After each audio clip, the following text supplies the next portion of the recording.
আসসালামু আলাইকুম। আমি Sakib Rahman, MBBS fourth year student. আমি নিজে একজন মেডিকেল স্টুডেন্ট হইল এই ভিডিওতে আমি আলোচনা করার ট্রাই করব নার্সিং ভর্তি পরীক্ষা এবং নার্সদের কেরিয়ার নিয়ে। এই বিষয়ে আমার অত বেশি যে আইডিয়া আছে তা না, বাট আমি একটু রিসার্চ করে আমি এই বিষয়টা নিয়ে একটু ভাবনা চিন্তা করে বিভিন্ন জায়গায় বিভিন্ন সোর্স থেকে পরিচিত বিভিন্ন মানুষের কাছ থেকে আপডেটস নিয়ে আমি এই ভিডিওটা বানাচ্ছি। এই ভিডিওতে আমি বিভিন্ন ইনফো দেওয়ার ট্রাই করব। আহ, শুরুর কথা হচ্ছে যে এই নার্সিং নিয়ে ভিডিও বানানোর আরেকটা আর্জ এই কারণে আসে যে এই যে আমি কোথায় আছি, আমি হচ্ছে আমার রুমে আছি, অর্থাৎ আমার হোস্টেলের যে রুমটা। তো ঠিক আমাদের এই হোস্টেলের পাশেই, একেবারে পাশে, আই থিঙ্ক অল্প কিছুটা ডিস্টেন্স হবে, জানালা দিয়ে স্পষ্টভাবে ক্যাম্পাসটা দেখা যায়। সেটা হচ্ছে nursing college, Sheikh Sahera Khatun nursing যে কলেজ, মানে আমাদের মেডিকেল এর পাশেই।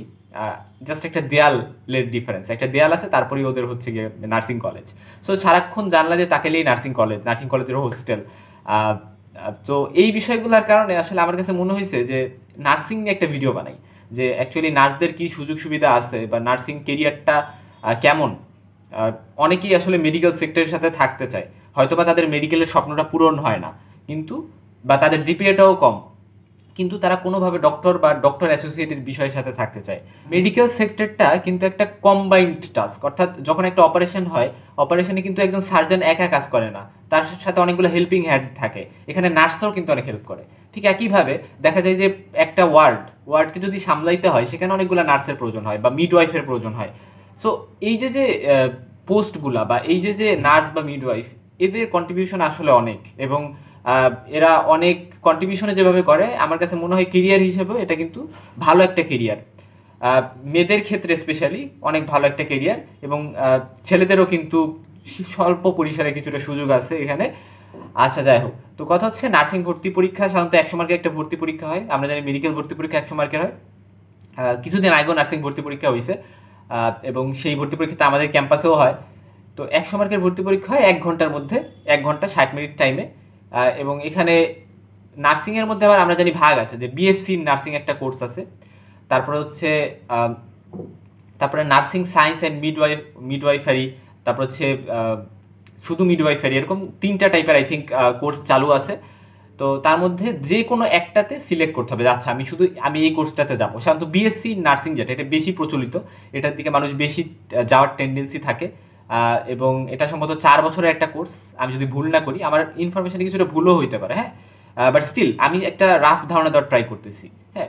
4 বছর একটা কোর্স, এবং এখানে কিন্তু পড়াশোনা করার পরে একটা পরীক্ষা দিতে হয়, এবং ওই পরীক্ষাটা দেওয়ার পরে হচ্ছে রেজিস্টার্ড নার্স হিসেবে হচ্ছে মানে সিলেকশন হয়, যে আচ্ছা আপনি রেজিস্টার্ড নার্স, এবং তারপর যে কোনো প্রাইভেট বা সরকারি সেক্টরে কিন্তু জব করা যায়। সরকারি সেক্টরে জব করার সিস্টেমটা হচ্ছে যে বিভিন্ন সরকারি মানে নিয়োগের সার্কুলার হয়, এবং সেই টাইমে হচ্ছে প্রিলিমিনারি একটা এক্সাম, তারপরে রিটেন, তারপরে ভাই 3টা প্রসেসের মাধ্যমে পরবর্তীতে ওই সরকারি জবটা পাওয়া হয়, হ্যাঁ। সো সরকারি জবের অনেক সুযোগ আছে। যেমন হসপিটালে যত নার্সরা থাকে, এরা তো সব এই পরীক্ষাগুলো পার করে এখানে আসছে। তার পাশাপাশি বেসরকারি যে হসপিটালগুলো আছে, সেখানেও বিভিন্ন সার্কুলার দেওয়া হয়, সেখানেও এক্সামের বা এক্সাম দেওয়ার বা হচ্ছে সেখানে সিলেক্টেড হওয়ার বা সেখানে জব করার অনেক সুযোগ কিন্তু আছে। সো জবের ফ্যাসিলিটিস অবশ্যই অনেক আছে। এবং ইনকামও আই থিঙ্ক খুবই ভালো একটা ইনকাম হয়। নার্সিংয়ে আসবে তাদের যে জিপিএটা, এইচএসসির জিপিএটা, সেটা কিন্তু আই থিঙ্ক 2টা মিলে, এসএসসি এইচএসসি মিলে 7-এর মতো একটা রিকোয়ারমেন্ট থাকে, 7-8 এরকম। তারপরও হচ্ছে গিয়ে এটা একটু চেক করে নিলে ভালো হবে, যারা এক্সাম দিতে চাও সার্কুলারটা দেখে নিবা। 6, 7, 8 এরকম একটা জিপিএর প্রয়োজন হয়। বিএসসি নার্সিং একটু বেশি জিপিএ লাগে, আর বাকিগুলো মিডওয়াইফ বা এগুলোতে একটু কম জিপিএ হইলেও হয়। আবার বায়োলজিতে একটা পার্টিকুলার জিপিএ থাকা লাগে। সো এই বিষয়গুলো, এবং এটা এইচএসসির পরে দিতে হয় এক্সামটা, হ্যাঁ, এইচএসসির পরে। এখন প্রাইভেট নার্সিং আর সরকারি নার্সিং আমি কিছু বলি, যে মেডিকেলও যেমন প্রাইভেট গভর্নমেন্ট মেডিকেল কলেজ থাকে, নার্সিংয়ের ক্ষেত্রে কাইন্ড অফ এরকমই, যে যারা তুমি যদি প্রাইভেট নার্সিংয়ে পড়ো, তাহলে সেই ক্ষেত্রে কিন্তু তোমার যদি বিএসসি নার্সিং পড়ো, দেখা গেছে 2-3 লাখ টাকার মতো বা 4 লাখ টাকার মতো তোমার খরচ হচ্ছে 4 বছরে, দেওয়া লাগতেছে নার্সিং কলেজে, হ্যাঁ। আবার মান্থলিও একটা বেতন দেওয়া লাগে। আর কিন্তু সরকারিতে পড়লে শুরুতে ভর্তির সময় 10-15 হাজার টাকা দেওয়া লাগতেছে, এবং এটাই। আর হচ্ছে নিজের খাওয়ার যে টাকাটা, হোস্টেলে থাকাকালীন খাওয়ার যে টাকাটা, এটা একটু খরচ হবে। আর পাশাপাশি হচ্ছে নার্সিংয়ে মোস্ট পসিবলি একটা স্টাইপেন্ডও দেয়, মানে একটা বৃত্তিও আই থিঙ্ক দেয়, যেহেতু মেয়েরা পড়াশোনা করে শুধু। মোস্ট পসিবলি এখানে একটা বৃত্তিরও ব্যবস্থা আছে বা স্কলারশিপের ব্যবস্থাও আছে, মান্থলি 2,000 বা এরকম একটা টাকা, not sure, but something like that.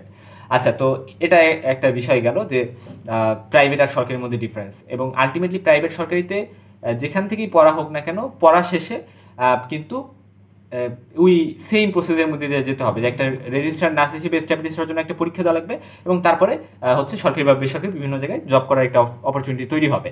So just ডিফারেন্সটা হচ্ছে সরকারি প্রাইভেটের মধ্যে, যে সরকারিতে একটু বেশি রুগীর সুযোগ সুবিধা পাওয়া যায়, বেশি রুগী পাওয়া যায়, এবং সরকারিতে খরচ কম, বাট প্রাইভেটে খরচটা একটু বেশি হয়ে যায়। সো এটাই আর কি। জিপি একটু কম আছে এইচএসসিতে, বাট চাও যে মেডিকেল সেক্টরের সাথে থাকতে, তারা এই কাজটা কিন্তু করতে পারো। হ্যাঁ, যে নার্সিংয়ের দিকে ঝুঁকতে পারো, এটা ভালো একটা প্রফেশন আমার কাছে মনে হয়েছে, স্পেশালি মেয়েদের জন্য। তারপরে কিন্তু নার্সিং আরও অনেক সুবিধা আছে, কেউ চাইলে এমএসসি করতে পারে, মানে এটা তো বিএসসি নার্সিং, তারপরে এমএসসি করতে পারে, 1 বছর না 2 বছরের ডিগ্রি। বিভিন্ন বিভিন্ন প্রতিষ্ঠান আছে যারা এই ডিগ্রিগুলো প্রোভাইড করে, সো এগুলো করে নার্সিংয়ের টিচার হইতে পারে। সো এরকম বিভিন্ন সুযোগ সুবিধা কিন্তু থাকে। লেকচারার হিসেবে জয়েন করতে পারে, তারপরে অ্যাসিস্ট্যান্ট প্রফেসরও মনে হওয়ার সুযোগ সুবিধা আছে নার্সিংয়ে।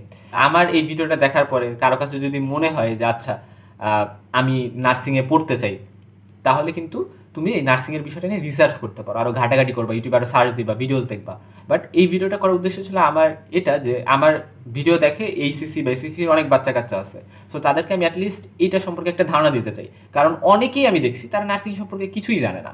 হ্যাঁ, কিছুই জানে না। হ্যাঁ, এবং মানে নার্সিংকে দেখে নাক ছিটকানোর কিছু নাই, এটা অনেক মানে ইলাস্ট্রিয়াস একটা প্রফেশন আমার কাছে মনে হয়েছে। এবং এরা ডক্টরদেরকে অনেক হেল্প করে, অনেক হেল্পিং হ্যান্ড হিসেবে কাজ করে, এবং এটা আমার কাছে মনে হয়েছে যে কেরিয়ার হিসেবেও ভালো। সো যাই হোক, যাদের কাছে ভালো মনে হয় তোমরা ট্রাই করতে পারো। আরও যদি কোনো কুইজ থাকে, ওই যে বললাম সেলফ রিসার্চ করবা, তাহলে ভালো হবে। কারণ আমি তো হয়তো বা র্যান্ডমলি অনেক ভিডিওস বানাবো না, আমি যেহেতু নার্সিং নিয়ে অনেক বেশি অভিজ্ঞতা নাই, বাট আমি তোমাদের মনে আগ্রহটা বা কিছু ধারণা দেওয়াটা যাতে দেওয়া যায়, সেটার জন্য এই ভিডিওটা করা।